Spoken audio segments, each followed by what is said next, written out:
All right, guys, we're going to get into this clip of Marjorie Taylor Greene. She makes some very strong points here. She was interviewed by Matt Gaetz. So she's obviously very against a foreign lobby that's controlling our Congress. She was actually the first Republican to call the Gaza situation a genocide, so shout out to her. Also, she's in this feud with the overweight genocidal psychopath Mark Levin, who wants U.S. ground troops in Iran. That's the only thing that is going to make the guy orgasm on TV.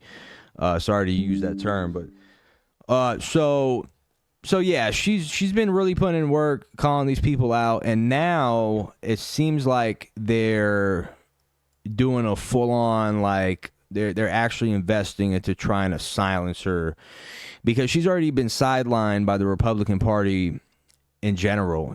She's really not.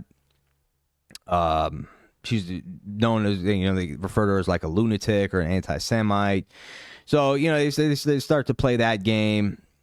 So let's get into this clip, man, and we're going to talk about how this affects America as a whole. We got to talk about AIPAC attacking you, sending out fundraising emails saying that you are not acting in the interests of our country. Marjorie Taylor Greene, your reaction to AIPAC's fundraising emails attacking you? Yeah, Matt, I'll go ahead and be straight and honest about this. I'm absolutely furious. And as a matter of fact, AIPAC needs to register as a foreign lobbyist because they're breaking U.S. laws by donating to members of Congress and by taking them on a fully funded trip to Israel every single freshman member of Congress's year. They just took them over just recently and had them meet with the Prime Minister of Israel. But let's frame that correctly. They take them over to meet with the secular government of nuclear-armed Israel. Israel, who is in less than $400 billion in debt. Israel, who has taxpayer-funded health care and college. Israel is not hurting, and they've already proven that they are more than capable of not only defending themselves, but annihilating their enemies to the point of genocide. And that's what's happening in Gaza. And Matt, the reason why AIPAC is attacking me is because I dared to tell the truth. Well, Matt, you and I are good friends. We served together in Congress, and you know that I have taken zero money from AIPAC. As a matter of fact, I am so unapologetically American. I have a sign on the door of my office that tells all lobbyists, foreign lobbyists, to stay out of my office and that they have to follow the law. They have to follow the law and register as a foreign lobbyist and be clear about what country they represent. Because I represent America. As a matter of fact, I've been saying America first for a long time, but I'm getting to the point of saying America only. And I'll tell you why, Matt. It's because pretty much if you're under the age of 40, you have no hope for the future. We're $37 trillion in debt. People can't afford to buy a house. They can't afford rent. They can't afford insurance. They can't afford their bills. Yep. And we have HB1 visas stealing all these American jobs. And I'm sick and tired and fed up with it. So if AIPAC, who donates, by the way, to more Democrats than Republicans, as a matter of fact, they're all for Democrats, but they do donate to Republicans as well. But listen, if AIPAC wants to come after me and accuse me of betraying my American values, AIPAC, you know what? You can bring it on. I am totally ready for this. And this is a fight that I will fight, and I will give it my all. And I can guarantee you, you're going to lose because America is fed up, Matt. They're fed up to here with funding foreign wars, funding foreign causes, funding foreign countries for foreign reasons that have nothing to do with Americans, while Americans work their ass off every day and pay their taxes and come home and they're living paycheck to paycheck and their credit cards are maxed out. I don't care anymore. I honestly don't care. So I'll burn this bridge to the ground and I will let the flames light the way. And because this is a fight that needs to happen. If we were still in Congress, I would just say I associate myself with the comments of the gentlelady from Georgia, because everything you said there is factual and true and at times unpleasant for people to hear. I would proffer that about 75% of the Republican majority is beholden to AIPAC in their votes on these questions. Do you think that percentage is too high or too low? Actually, I think it's much higher. I introduced amendments in our Department of Defense appropriations bill, and I introduced one to defund the $500 million to Israel. and there were only 6 members of Congress that voted for my amendment.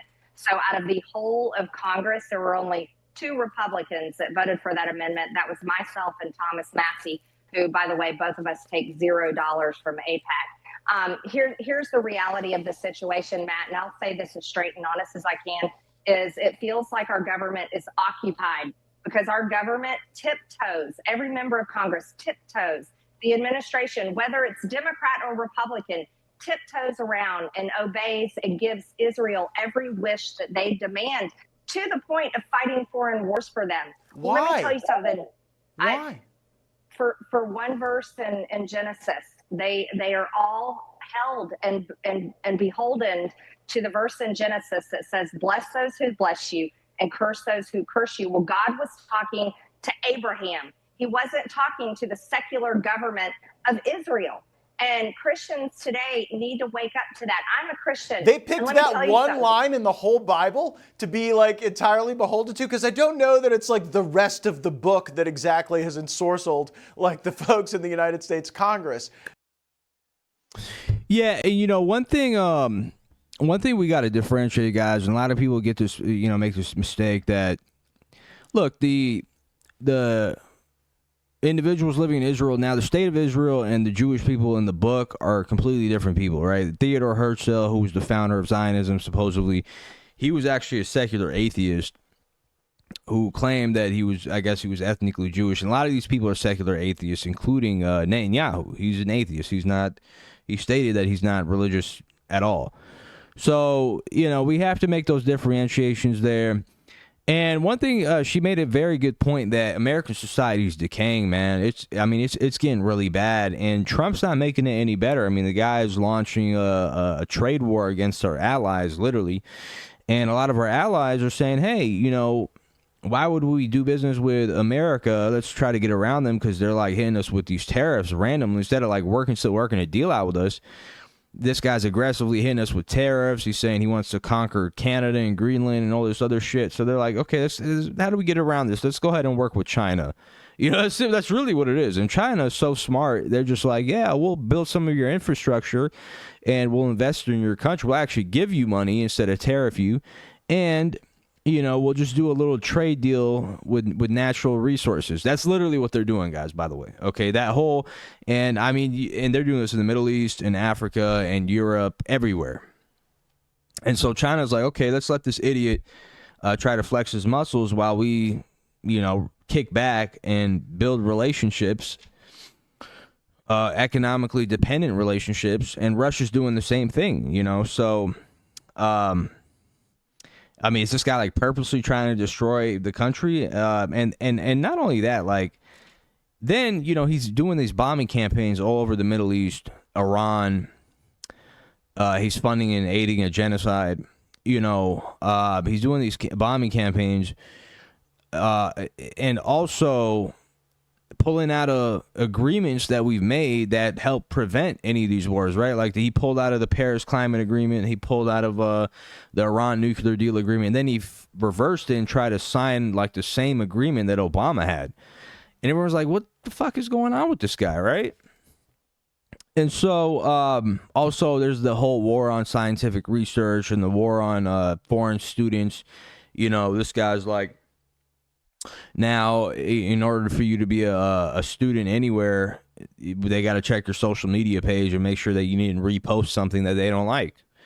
That's how you're allowed in the country, or you know, that's how they determine whether you're allowed in the country or not, right? So a lot of people are like, you know, why do we have to go through this hassle? Or you might get sent to a gulag, a freaking concentration camp in El Salvador. You know, so a lot of people are like, why the hell would we want to come to America? I mean, for the fuck's sakes, man, like they just made a report a week ago saying that Las Vegas is literally about to be bankrupt because everybody in Canada and Europe are not traveling to the United States. They're like, we're not fucking coming here. And then everybody in America's broke, right? So they're not going there.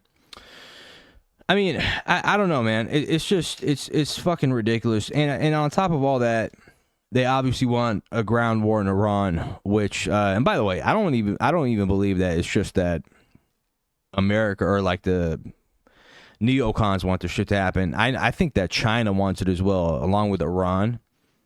along with Russia, right? Because essentially, what's that going to do? A grand war in Iran is going to weaken America. That's literally what it's going to do. You're not going to be able to do the regime change. You're going into a country that's 3 or 4 times as strong as Iraq, right? With 1 million plus soldiers, all on the same page. It's not like they're all divided and stuff like that, like they try to make it seem like in the media. They already tried to do that, and look what happened. Like nothing. Literally everybody became more right wing in Iran. So, it's literally just going to be like a bloodbath, and that's it. You're taking a bunch of U.S. soldiers, putting them on there, and it's going to be a meat grinder, right? So all this is happening, guys, and people are still sitting there in Congress, in the government, saying, yeah, you know what? We still support our greatest ally, Israel. We still do, man. We still support these guys. They're not committing a genocide. They're not doing a starvation. And these people will sit there and lie to us. Trump actually shouted at Netanyahu like 2 days ago because Netanyahu stopped referring to it as a starvation. Right? And people are, even the French and all the Europeans are like, Trump, you can't be that psychotic, are you? And Trump's like, no. Shouted at him. It's like, dude, are you fucking serious? Are you stupid? No. This is a fucking they're weaponizing starvation. So what it is, guys, it's they're ideologically controlled. That's one. And they're financially controlled, right? And so I want to get into this clip of Matt Gaetz, too, where he talks about how the trip that he has to take along with him and a few other congressmen, it's almost like a pilgrimage to the wall there, the Jewish temple, to pray on the wall. It's like this before they allow you into office, you have to do like a pilgrimage thing, and they take you on like this propaganda like tour with secularists saying, oh yeah, we're very accepting of gay people and we love the gays. They always want to throw in the gays in there, and we allow marijuana use, and we're just like you guys. They always want to mention like all this shit that no one, all like the degenerate shit, like, yeah, we allow you to, I don't know, fuck each other in the ass while smoking marijuana in the middle of Tel Aviv. So they always do that, but then they don't want to talk about like the crazy settlers who, when Rachel Corrier got bulldozed and flattened, they have a pancake day, so they don't talk about that. Let's get into this clip, man. I went on that AIPAC trip. I went on subsequent trips, and there is an actual downward pressure from the leadership and even the committee chairs. Like if you're on the Foreign Affairs Committee, if you're on the Armed Services Committee, if you're on the Intelligence Committee, there's like an expectation that you go there in some sort of like, I don't know, Congressional Hajj. And I remember being at the Congressional Hajj. I was at the King David Hotel. And I rolled back to my room unexpectedly when the rest of the group was still on some planned activity. And there was some dude in my room. I'm like, hey, man, what are you doing here? And he acted like he was associated with the hotel and taking an inventory, but had no clipboard. And so, yeah, there's a lot of reasons why they want members of Congress over there. And it is ideologically to steep them in this notion that the protection of Israel is of great import to people in America. But it's really not that important to voters, and that is becoming more clear on the right and left. I went on that AIPAC trip. Yeah, man, that's wild. So, he had to go on that pilgrimage thing, and so while he was there, they actually had individuals who would spy on him, 24/7. Like they were in his actual hotel, God knows, doing God knows what. But yeah, this is how deeply entrenched a lot of these individuals are within the government, and again, it's not just the ideological thing. They're also controlled financially. So, for example, as she stated, Marjorie Taylor Greene and Thomas Massie are the only ones who's never taken a dollar from AIPAC, right? So you can't say that about, Senator John Kennedy, for example, or Hakeem Jeffries and all these other weirdos, or the other guy. What's the other dude? Richie Torres. Richie Torres, that clown. So you can't really say that about them because they've taken thousands and thousands of dollars. Okay. Upon some of them have had millions that they've taken. Like, I'm sure Kamala Harris and them have, you're talking about in the millions. You better not talk about Israel. Or they'll have some blackmail on you, right? So that's the whole Epstein thing. Right? They'll have you in a compromising position. They'll have you doing something illegal. They'll have you sleeping with a 16-year-old. And then they'll just hang that above your head. Okay? That's what, Pizzagate was all about. That's what Epstein's Island was all about. So, yeah. Wild, wild shit, man. But shout out to her, shout out to her. She's I guess she's trying to take them on. Again, she can't do it by herself. So, we need a lot of these other assholes to, really come out of the closet and stand on business. Or there's no way you could beat these guys. Yeah, there's just no way. There's no way. Okay. They're just, very powerful.